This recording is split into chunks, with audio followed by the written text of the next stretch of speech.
Que savons-nous vraiment sur Jésus de Nazareth?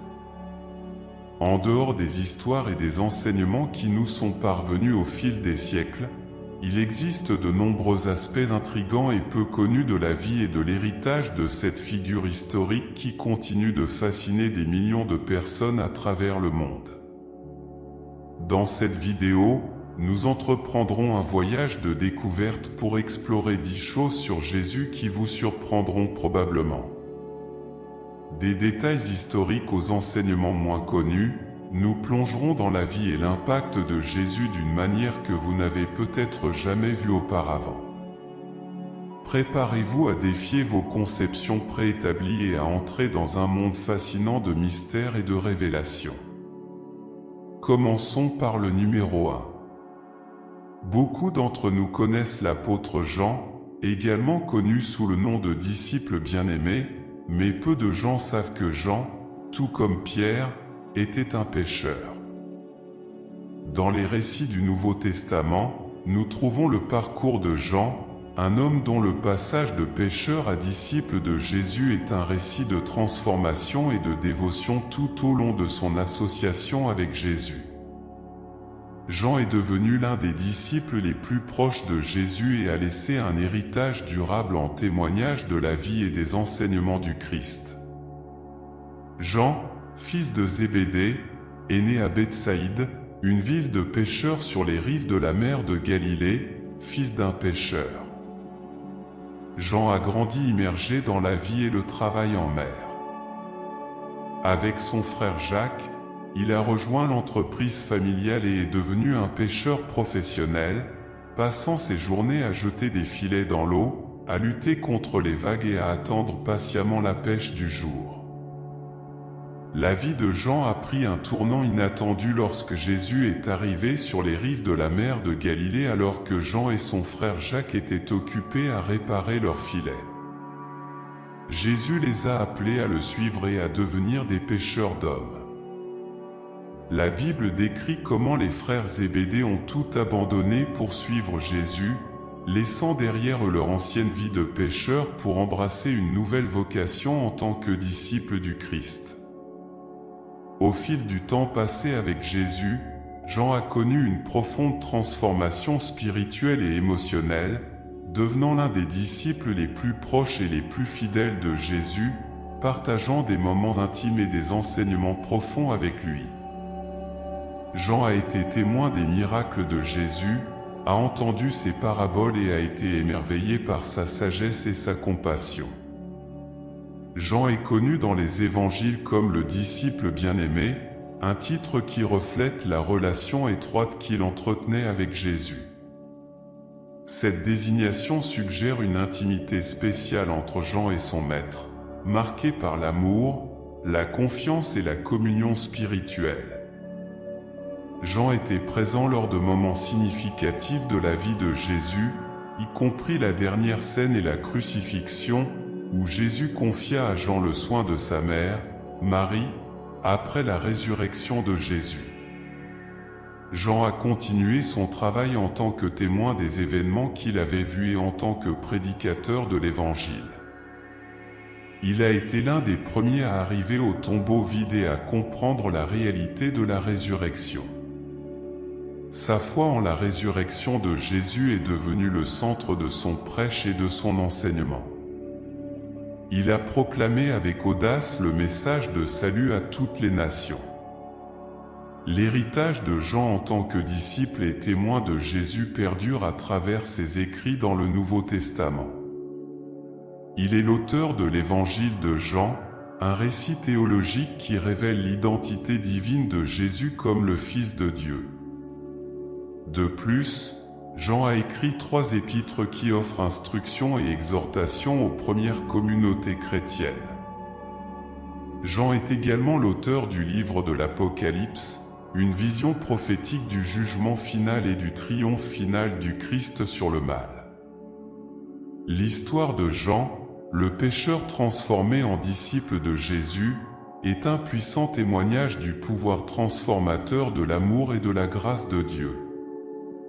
Sa vie est un rappel que, quelle que soit notre origine ou notre vocation, Nous sommes tous appelés à suivre Jésus et à participer à son œuvre rédemptrice dans le monde. Que la vie et l'héritage de Jean nous inspirent à suivre Jésus avec dévotion et à partager son amour et sa vérité avec tous ceux qui nous entourent. Numéro 2. L'origine du nom de Jésus, annoncé par un ange. Le nom de Jésus est l'un des plus reconnus et vénérés au monde. Bien que peu de gens connaissent l'histoire derrière ce nom puissant et significatif, selon la tradition chrétienne, l'origine du nom de Jésus a été annoncée par un ange bien avant sa naissance à Bethléem. Cette histoire, racontée dans l'évangile de Luc, est une partie essentielle de la narration de la naissance de Jésus-Christ et offre un aperçu profond de l'importance de sa mission divine. L'histoire commence par l'annonce de la naissance de Jésus à Marie, une jeune vierge qui vivait dans le petit village de Nazareth. L'évangile de Luc, chapitre 1, versets 26 à 38, relate comment l'archange Gabriel fut envoyé par Dieu pour annoncer à Marie qu'elle donnerait naissance au Fils de Dieu. Maria concevrait un fils par l'œuvre du Saint-Esprit et l'appellerait Jésus. Le nom Jésus a des origines dans l'ancien hébreu et signifie Lia et salut ou Dieu sauve. Ce nom reflète la mission divine de Jésus en tant que Messie promis et sauveur du monde. Le choix de ce nom par Dieu, à travers l'archange Gabriel, n'était pas accidentel, mais faisait partie du plan divin pour racheter l'humanité du péché et restaurer la communion avec Dieu.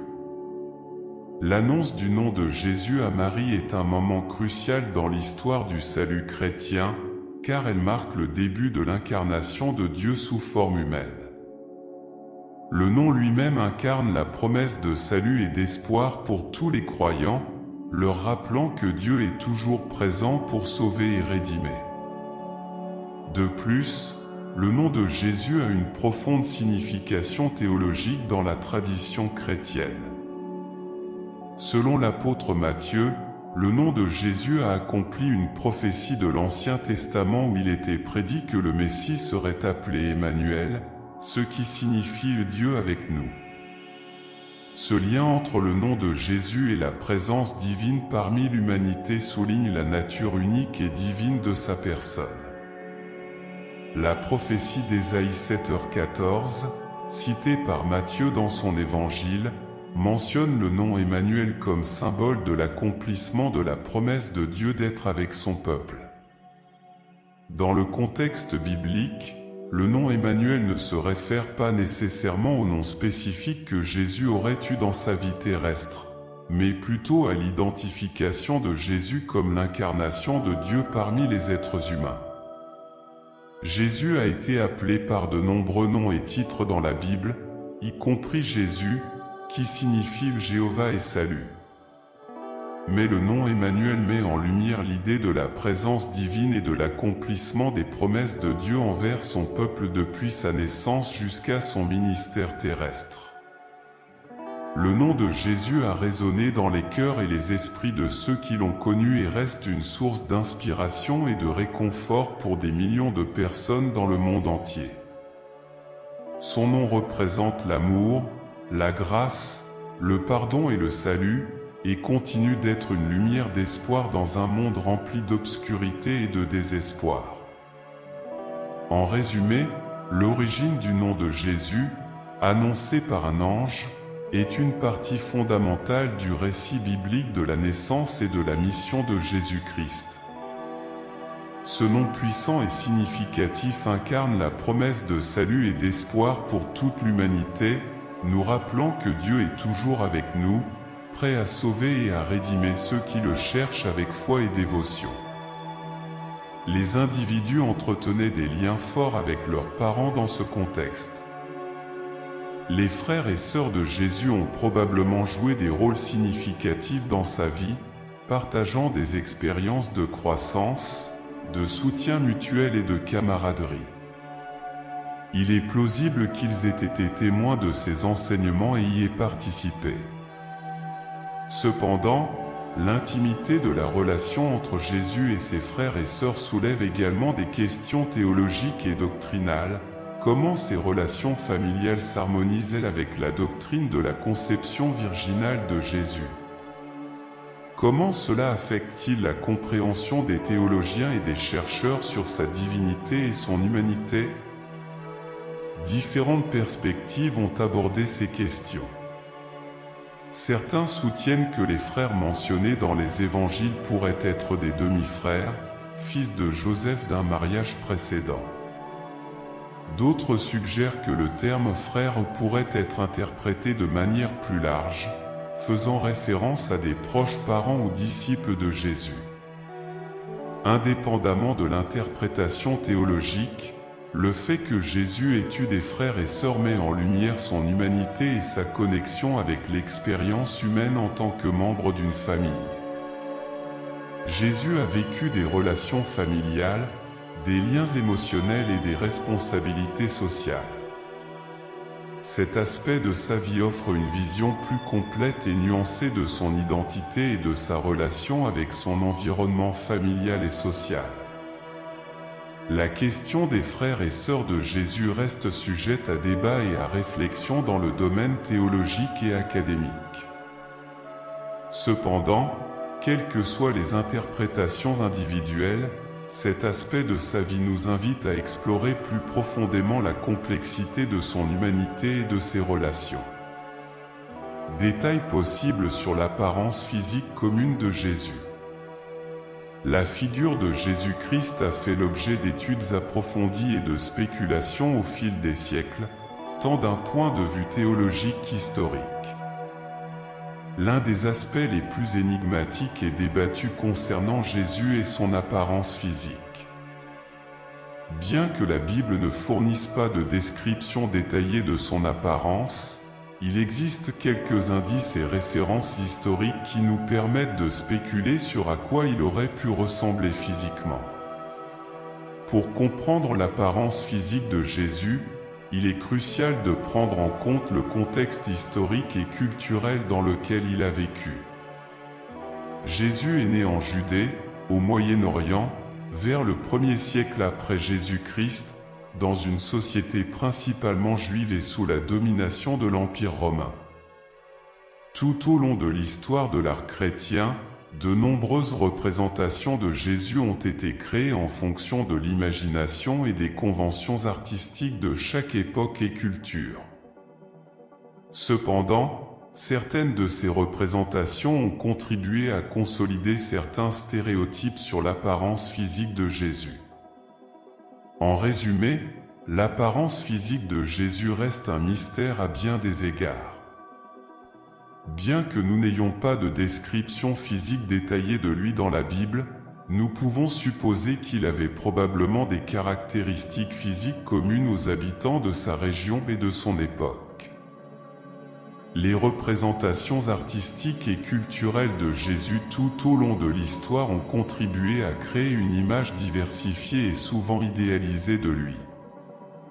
Jésus a manifesté de l'indignation face à l'injustice et à l'hypocrisie à plusieurs occasions. Les évangiles rapportent des moments où il s'est mis en colère et a confronté le péché et la corruption. Un exemple notable est lorsqu'il est entré dans le temple et a chassé les vendeurs et les changeurs, indignés par la profanation de la maison de prière, Matthieu 21, 12-13. Cette indignation révèle l'engagement de Jésus envers la vérité, la justice et son rejet de tout ce qui dénature le véritable culte.